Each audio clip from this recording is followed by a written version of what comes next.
Episode 29, Sparks in the Chrome. The safehouse in Apex Core's slums was a lie wrapped in rust, a derelict husk that cloaked a fortress of secrets. On the surface, it sprawled like a scavenger's den. Rusted steel walls pocked with corrosion, flickering holoscreens, spitting static, a grated floor slick with the ghosts of spilled soy and burnt circuits. The air hung heavy, thick with the tang of ozone and decay. A narrow hallway threading through a warren of crates and scavenged tech, its confines tight enough to choke. To the slum's eyes, it was just another bolt hole, a crumbling salvage depot sign flickering outside to ward off Helix's drones and local gangs. But beneath this grim facade, a deeper truth thrummed, hidden from the neon haze above. Kane Voss led the way through the surface level, his lean frame slouched, dark eyes scanning the hallway's cold chrome. Sadie Hall strode beside him, hair loose, catching the dim light, her sharp cheekbones set in a half-smirk that dared him to dodge her barbs. Dr. Aldus Wellington trailed, black eyes glinting with quiet amusement, his sagging cardigan stuffed with data pads that clinked softly. They bantered as they moved, a jagged rhythm of grit and humor, carving a sliver of life from a world teetering on ruin. "Gideon's got us chasing our tails," Kane muttered, adjusting the strap on his duffel bag, its weight bearing down against his spine. "Goose Protocol, my ass! Blow up half of Earth Ward, pin it on Nexus, and we're what? The cleanup crew? I'd rather be back in Freeland dodging drones." Sadie snorted, her Freeland drawl warm but biting. "You'd be belly up in a swamp if you stayed, Kane. At least here you've got a roof and a fight worth winning. Or you just miss the neon swamp's perfume?" "Miss the freedom," Kane shot back, grinning despite himself.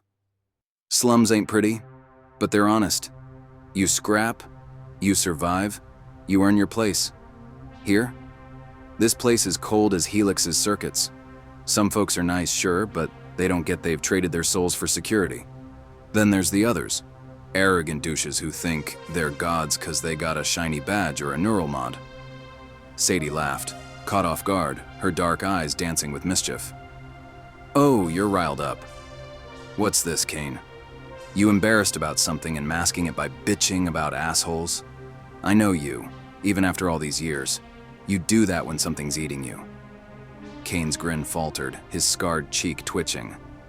"Fucking hell, Sadie, you don't let up. Yeah, there's shit bothering me. Aliens, ancient civilizations, world going to hell. Aren't you disturbed? Am I the only one thinking this whole story's fishy?" Sadie tilted her head, playful jab ready. "Wait a minute, cowboy. Cowboy, you're doing it again. Deflecting. Spill it." Aldus glanced at Kane, his weathered face creasing with a look that said, "You can't out-talk her." Kane shook his head, laughing, a rough edge to it. "Fuck you, Sadie. You read me like a damn book. I played poker with Freeland's best, stone-cold bluffs nobody could tell. You call me out every damn time. All right, fine. There's this asshat soldier, quintessential high school bully jock, too old to still be acting like that, strutting around with a pack of minion asshats." Sadie's eyebrows shot up, her sarcasm razor sharp. "Oh, this I gotta hear. Go on." Kane's voice dropped, half growl, half grin. "So the other day, I'm in a hallway like this one, minding my own shit, walking on the right side. This guy, Mashton or Marston, some dumb name, is 45 feet out, dead center, dangerously close to my path. He's acting like he don't see me, staring off into the distance like I'm invisible. Gets closer, 30 feet, no change. I'm not moving, so I keep walking, playing his game. Like I don't see him either. 10 feet. And this bastard's on a collision course. He bumps my shoulder, hard, says, 'Stay out of my way, sewer bitch.' Fucking prick." Sadie's chuckle was knowing, her eyes sparking. "And you didn't do anything? You pussed out?" Kane tensed in irritation, more at himself than her. "Yeah, you're right. In Freeland, on my turf, I'd have waxed the floor with him. Here, I'm hesitating. Fish out of water. Freeland's a shithole, dirty as hell, but it's my dirt, my people. There's a code, respect, even among thieves and killers. You learn quick what happens when you don't show it. Here, it's all polished chrome and bullshit." Aldus chuckled softly, his voice a warm rumble. "The slums teach hard lessons, Kane. But this place has its own rules. You're learning them, even if it stings." Kane glanced back, his eyes catching a figure at the hall's far end. A soldier, broad-shouldered, swaggering, the same one he'd just cursed. Mashton, flanked by two goons, their tactical vests gleaming under the flickering lights. Kane's gut twisted, his rant suddenly too real. "Speak of the devil," he muttered, then louder, to Sadie. "You know what I fucking hate about this place? It's not just cold. It breeds douches like that." Before Sadie could reply, Mashton's voice cut through, loud enough to carry, crude and taunting. "Hey, mama," he called towards Sadie, grabbing his crotch. "Why don't you ditch the sewer rat and see what a real man's like?" His buddies cackled, hyena-like, their laughter echoing off the rusted walls. The air shifted, a spark igniting. Kane didn't hesitate. His boots hit the grated floor with purpose, his wiry frame closing the gap in seconds, eyes blazing with a fire Sadie hadn't seen since the Badlands. Mashton had 0.3 of a second to register his mistake, his smirk faltering as Kane became a blur of conviction. Kane struck like a storm. A Muay-Thai teep kick slammed into Mashton's front knee, the shin hyperextending with a sickening pop. Before Mashton's brain could process the pain, Kane's left hook buried into his liver. A precise, bone-deep agony that doubled him over, breath gone. An elbow uppercut followed, cracking Mashton's chin, shattering 3 teeth, and his consciousness in one brutal snap. Mashton collapsed, face-planting in a ragdoll sprawl, out cold before he hit the floor. Mashton's goons froze, eyes wide, backing away as Kane's steel gaze locked on them. "Oh, I'm about to start having fun," he growled, voice low, venomous. "Get the fuck out of here before you join your friend." They bolted, tripping over each other, their boots echoing down the hall. Kane nodded, a grim satisfaction settling in. "Who's the pussy now?" he muttered, dusting his hands. Sadie stood rooted, her dark eyes wide, torn between horror at the sudden violence and a raw, undeniable thrill. Kane had just flattened a brute for her, a soldier twice his size, all swagger, now a heap on the floor. She'd dealt with creeps before, brushing them off as a woman in a man's world. But this? Kane's fire, his unyielding defense of her, hit something deep. Her lips parted, a half-smile breaking through, her pulse quickening as she caught his glance. Kane noticed the look, her eyes sparking, her cheeks faintly flushed. He smirked, a cocky edge softening his grit. "What? Told you I'd wax him on my turf. This ain't Freeland, but it's close enough." Sadie stepped closer, her voice low, teasing but warm. "You're a damn lunatic, Kane Voss. Horrifying and kinda impressive. Didn't know you had that in you for me." Aldus cleared his throat, his grin wry. "Well, that's one way to settle a philosophical debate. But perhaps we avoid turning every hallway into a brawl, yes? We've got bigger fights." Kane laughed, the tension breaking, his hand brushing Sadie's arm as they turned to move deeper into the safe house. Yeah, old man. Just clearing the air. Let's get to whatever Gideon's hiding down below." Zara Rain appeared at the hallway's end, her liquid black bodysuit rippling, crimson cyber eye whirring under her tactical mask. Beside her stood Rook, Caleb Tanner, lean and bloodied, his hazel eyes defiant, a stolen Covenant robe hanging off his frame. Zara's voice was clipped, iron Dominion burr sharp. "Voss, Hall, Wellington, move. Gideon's waiting below. Tanner's with me for now."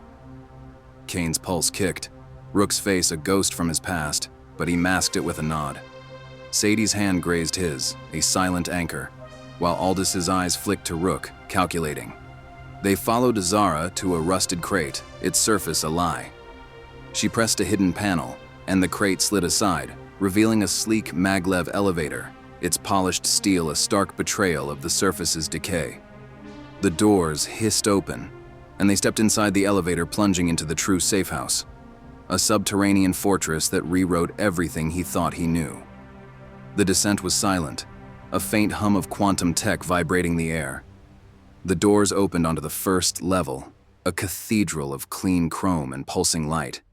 The command hub sprawled before them, a vast chamber where a massive holotable glowed with real-time feeds, maps of Earthward's ruins, drone scans from Unity, Drift, Toshi coin trails snaking through Freeland.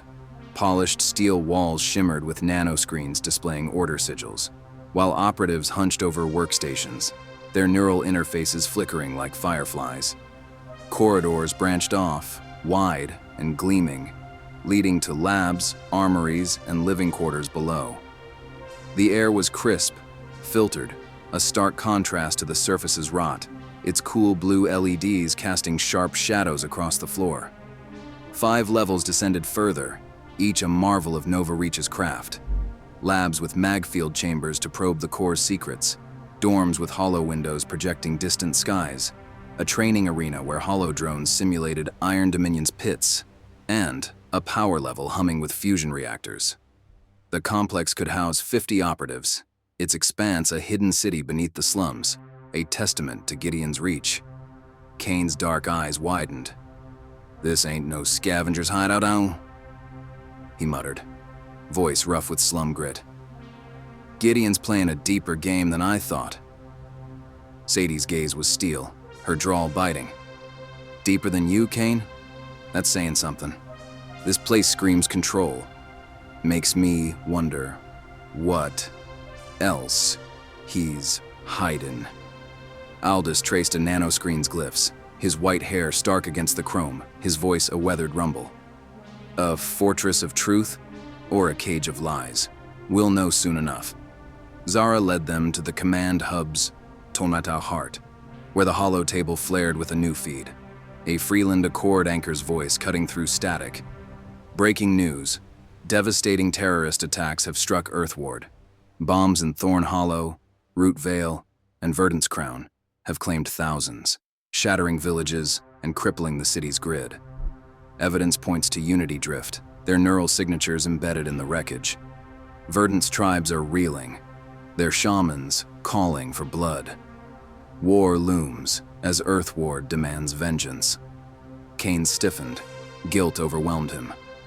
"Thousands dead," he said, dark eyes flicking to Sadie and Aldus. "Gideon's Goose Protocol, Zara's words. We're with him, but are we the good guys? Or just holding the bigger guns now?" Sadie leaned forward, her sharp eyes dissecting the feed. "Good guys don't bomb villages, Kane. Gideon's fighting something bigger. ASIs, the Covenant, that core. We're too deep for clean sides." Aldus set his datapad down, heavy with thought. "True wisdom, Kane, lies in seeing the shades. Many shades, not just light or dark. Gideon's ends may justify his means, or they may damn us. We walk this path because the core's truth outweighs our doubts. For now." Rook stood silent, his hazel eyes locked on Kane, a brother's bond unspoken but electric. Zara's cyber eye whirred, scanning him, her blade close. The Underground's order clashed with the surface's chaos, a mirror to their fraying trust in Gideon. The safehouse's walls seemed to pulse, a chrome crucible where scavengers, scholars, and assassins converged, blind to the noose tightening around them. Above, Apex Core thrummed, its spires indifferent, while below, the core's secrets waited to ignite a storm no fortress could contain.